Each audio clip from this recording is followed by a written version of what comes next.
Domestic violence is a driving force in violent crimes committed in King County. Prosecutors say that 38% of suspects in violent crime cases had prior DV charges. Well, now the number of domestic violence referrals and filings is actually starting to decrease. Today, the county's top prosecutor introduces Fox 13 to the specialized team behind this hopeful trend. Here's Frankie Thompson. In the fight against domestic violence in King County, this team of prosecutors is working to save lives. We take these cases seriously. Since taking office this year, King County Prosecutor Lisa Mannion established the Gender-Based Violence and Prevention Division. This team of prosecutors works on cases related to domestic violence. Domestic violence is a driver of violent death in the community. The team says in 2023, there are substantially fewer DV violent deaths than during the pandemic.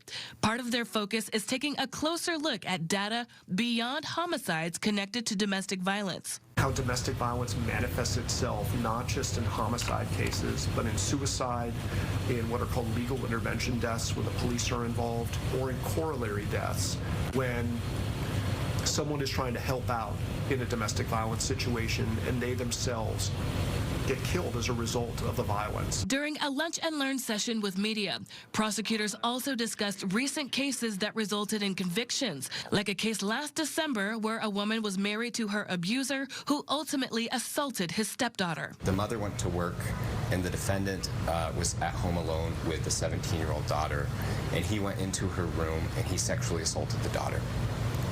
And when the daughter told her mother what had happened, that's when, as a family, the mother and daughter, as survivors of domestic violence, finally had the strength and courage to come forward and tell police what had been happening in their home. When helping survivors seek justice, a critical part of the work these prosecutors do is partnering with advocates. It is so important to have this, our place at the table where victims' voice is elevated and is always present.